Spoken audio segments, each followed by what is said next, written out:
Have you ever stopped to wonder why some people just seem to get sharper and more creative as they get older, while other people really struggle with change? Well, today, we're going to dive into the fascinating science of how we grow and evolve, and not just as kids, but across our entire lives. We're going to unpack the core principles of developmental psychology. So let's just get right to it and tackle a huge misconception. Is development something that's only for children? The popular idea is that we hit some kind of finish line when we become adults. But the lifespan perspective, it tells a much richer, way more complex, and frankly, a much more interesting story about what it means to be human.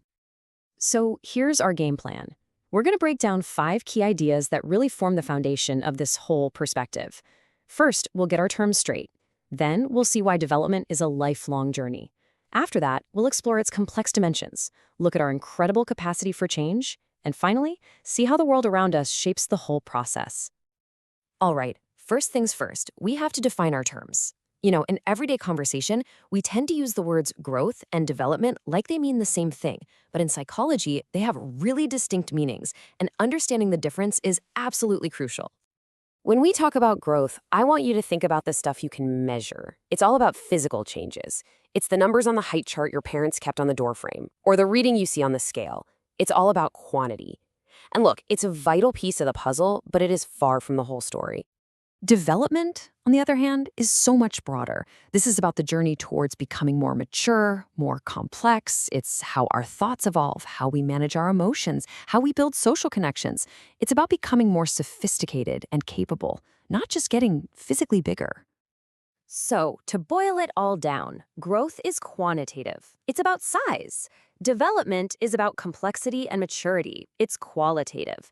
And as we're about to see, this process of development, it's a journey that actually never, ever ends.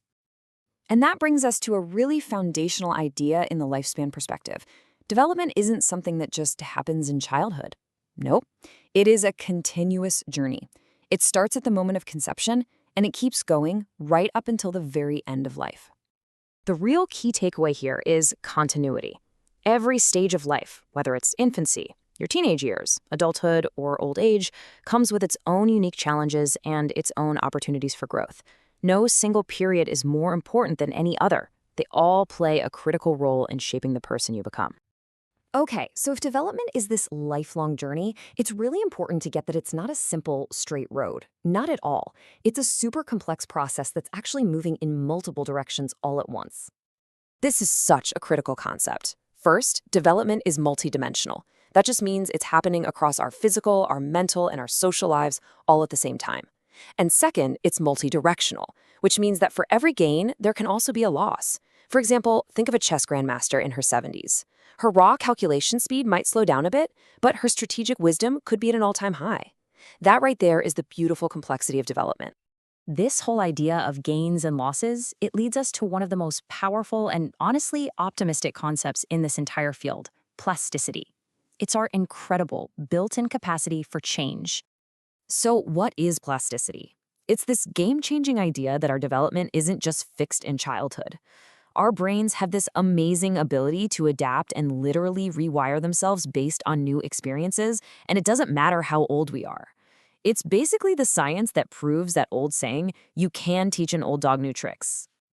This powerful insight comes from the work of a pioneering psychologist named Paul Baltus, and it really shows the real-world impact of plasticity.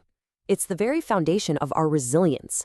It's our ability to learn, to adapt, and to find new ways to overcome challenges at every single stage of life.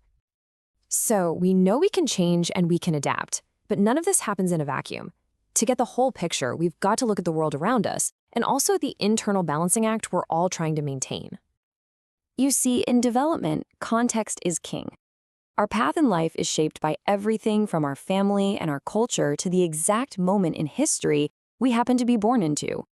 I mean, think about it. Being a teenager today with smartphones and social media is a vastly different experience from being a teen a century ago. Our environment is a powerful sculptor of who we become. And all throughout our lives, we're constantly navigating this balance between 3 core goals. When we're young, the focus is all on growth, soaking up new skills. In midlife, we start to shift more towards maintenance, preserving what we've built. And then in our later years, the focus often becomes about wisely adapting to and regulating loss. This shifting balance is just a key part of the whole developmental journey. So let's bring it all home. What the lifespan perspective really teaches us is that development is not a race to some finish line called adulthood.